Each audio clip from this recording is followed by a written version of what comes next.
आज की पहली और बड़ी खबर की बात करें तो सीएम हेमंत सोरेन ने किया स्पष्ट, पुरानी पेंशन योजना लागू करने की कोई योजना नहीं। झारखंड के मुख्यमंत्री हेमंत सोरेन ने सोमवार को विधानसभा में स्पष्ट किया है कि राज्य सरकार की फिलहाल पुरानी पेंशन योजना लागू करने की कोई योजना नहीं है। झारखंड विकास मोर्चा से कांग्रेस में शामिल हुए विधायक प्रदीप यादव के एक प्रश्न के उत्तर में विधानसभा में मुख्यमंत्री हेमंत सोरेन ने यह स्पष्टीकरण दिया। ज्ञात हो कि 2 दिन पहले ही राज्य सरकार द्वारा जारी एक विज्ञप्ति में कहा गया था कि मुख्यमंत्री ने पुरानी पेंशन व्यवस्था लागू करने की मांग को लेकर उससे मिलने आए सरकारी कर्मचारियों के प्रतिनिधि मंडल से बातचीत में इस पर सहमति जताई है। अगली बड़ी खबर की बात करें तो सीएम सोरेन ने विधानसभा में कहा, राज्य में शराबबंदी की कोई योजना नहीं। झारखंड के मुख्यमंत्री हेमंत सोरेन ने सोमवार को विधानसभा में कहा कि राज्य में शराबबंदी पर पाबंदी लगाने की फिलहाल कोई योजना नहीं है। झारखंड विधानसभा में मंगलवार को प्रश्नकाल के दौरान कांग्रेस के विधायक दीपिका पांडे सिंह के राज्य में शराबबंदी से जुड़े एक प्रश्न के उत्तर में मुख्यमंत्री हेमंत सोरेन ने कहा कि झारखंड सरकार शराबबंदी लागू नहीं करेगी। पांडे ने कहा था कि बिहार की भांति झारखंड में भी शराबबंदी लागू होने से महिलाओं के खिलाफ होने वाले अपराधों में भारी कमी आएगी, लेकिन मुख्यमंत्री ने इससे साफ इनकार कर दिया। मुख्यमंत्री ने कहा कि शराबबंदी लागू करने का फिलहाल सरकार का कोई विचार नहीं है। अगली बड़ी खबर की बात करें तो विपक्ष ने रोजगार व अधिवास के मुद्दे को लेकर सरकार को घेरा। झारखंड विधानसभा के बजट सत्र के दूसरे दिन विपक्षी भाजपा और आजसू के सदस्यों ने हेमंत सोरेन सरकार से भर्ती नियमों, रोजगार नीति, अधिवास और खतियान के मुद्दे पर अपना रुख स्पष्ट करने की मांग की। विपक्षी विधायकों ने सोमवार को राज्य में चल रहे भाषा विवाद का भी मुद्दा उठाया। उन्होंने सरकार से मांग की है कि वह दूसरे राज्य से 10वीं और 12वीं की परीक्षा उत्तीर्ण करने वाले अनारक्षित वर्ग के विद्यार्थियों जो झारखंड के अस्थायी निवासी है, उनकी नई भर्ती नियमावली के तहत रोजगार अर्हता पर स्थिति स्पष्ट करें। उल्लेखनीय है कि राज्य सरकार ने अगस्त 2021 में झारखंड कर्मचारी चयन आयोग द्वारा आयोजित तृतीय और चतुर्थ श्रेणी की सरकारी नौकरी की भर्ती परीक्षा के लिए रोजगार अर्हता और पाठ्यक्रम में बदलाव कर दिया था। इसके तहत अनारक्षित वर्ग के लोगों के लिए जेएसएससी द्वारा निकाली गई नौकरियों का आवेदन करने के लिए झारखंड के स्कूलों से 10वीं और 12वीं की परीक्षा उत्तीर्ण करना अनिवार्य कर दिया गया।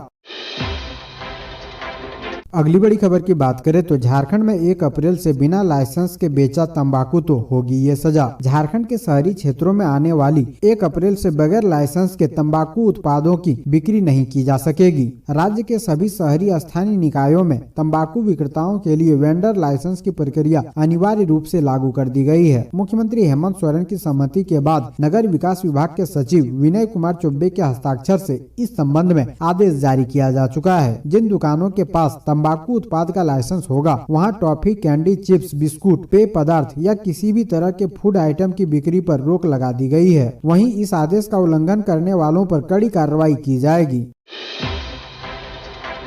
अगली बड़ी खबर की बात करें तो जेएमएम के संस्थापक सदस्य रहे शिवा मोहतो का निधन। डुमरी विधानसभा से 3 बार रहे विधायक शिबू सोरेन ने जताया शोक। गिरिडीह जिला अंतर्गत डुमरी विधानसभा से 3 बार विधायक और जेएमएम के संस्थापक सदस्य शिवा मोहतो का निधन हो गया। 104 वर्ष से शिवा मोहतो ने डुमरी प्रखंड के घुटवाली स्थित पैतृक आवास में अंतिम सांस ली। वह पिछले कुछ दिनों से बीमार चल रहे थे, लेकिन उनका बेहतर उपचार संभव नहीं हो पा रहा था। सोमवार की रात उन्हें सांस लेने की काफी तकलीफ होने लगी और कुछ देर बाद उनका निधन हो गया। शिवा मोहतो के निधन पर जेएमएम सुप्रीमो शिबू सोरेन ने शोक प्रकट किया है। कहा है कि जेएमएम के संस्थापक सदस्यों में से एक एवं अभिभावक तुल्य शिवा मोहतो के निधन से मर्माहत हूँ।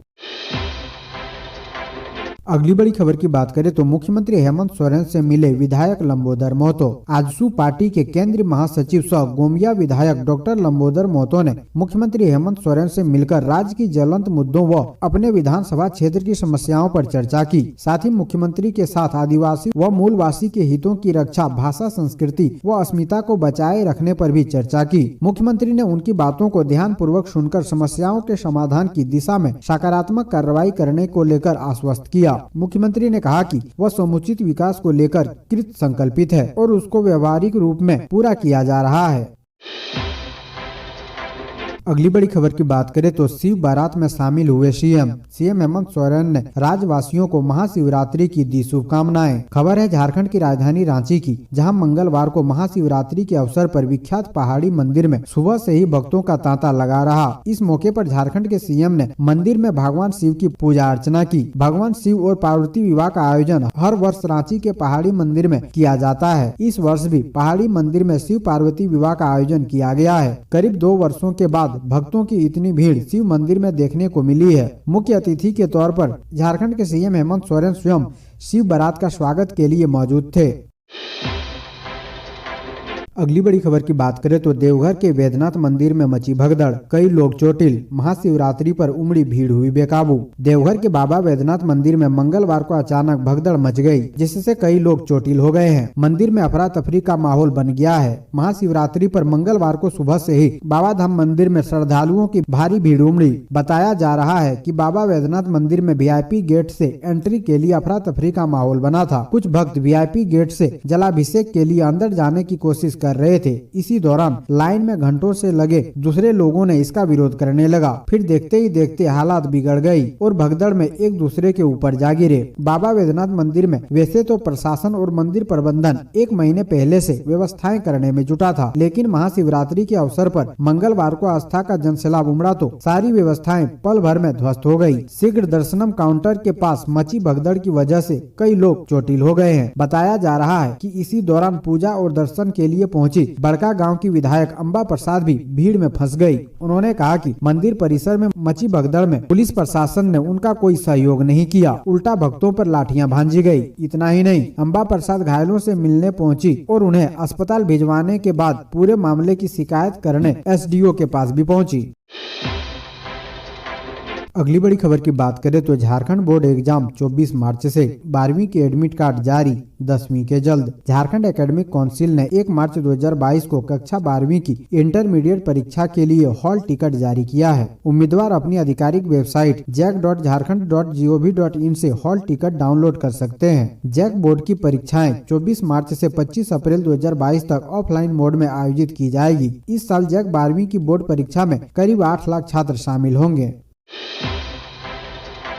अगली बड़ी खबर की बात करें तो यूक्रेन में फंसे भारतीयों के लिए हेल्पलाइन नंबर हुआ जारी। विदेश मंत्री ने सीएम हेमंत सोरेन को लिखा पत्र। यूक्रेन में फंसे भारतीय मूल के लोगों की सकुशल वापसी के लिए विदेश मंत्रालय ने हेल्पलाइन नंबर जारी किया है। इसकी सूचना देते हुए विदेश मंत्री एस जयशंकर ने झारखंड के मुख्यमंत्री हेमंत सोरेन को पत्र लिखा है। पत्र में उन्होंने मुख्यमंत्री से कहा है कि रूस यूक्रेन जंग के कारण यूक्रेन में फंसे भारतीयों के परिजन आपसे भी जानकारी चाह रहे होंगे। ऐसे में उनकी चिंता के निवारण के लिए विदेश मंत्रालय तत्पर है तथा हर पूछताछ का संज्ञान ले रहा है। आपको बता दें कि यूक्रेन में फंसे झारखंड वासियों की मदद के लिए मुख्यमंत्री हेमंत सोरेन के निर्देश पर कंट्रोल रूम कार्य कर रहा है। रांची के डोरंडा श्रम भवन में संचालित इस कंट्रोल रूम में 12 लोग दिन भर फोन पर जुटे हुए हैं। रात में व्हाट्सएप नंबर की सुविधा भी दी गई है। चिंतित परिजनों के लिए टोल फ्री नंबर 1800118797 जारी किया गया है।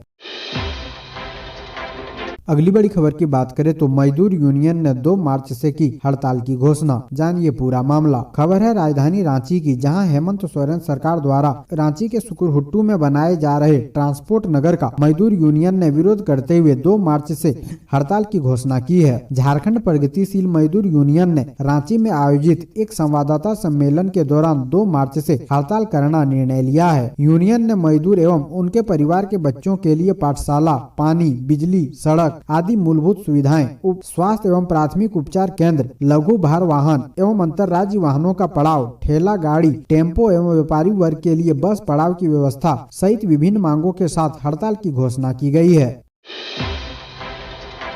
अगली बड़ी खबर की बात करें तो बाबूलाल पहुंचे साहिबगंज, पुलिस हिरासत में दलित की मौत के लिए मुख्यमंत्री पर साधा निशाना। झारखंड के पूर्व मुख्यमंत्री बाबूलाल मरांडी मंगलवार को साहिबगंज पहुंचे। वे रांची से वनांचल एक्सप्रेस से सुबह सुबह साहिबगंज रेलवे स्टेशन पर उतरे। उनका भाजपा कार्यकर्ताओं ने जोरदार स्वागत किया। उनके साथ झारखंड प्रदेश भाजपा अनुसूचित मोर्चा के अध्यक्ष अमर बाउरी भी थे।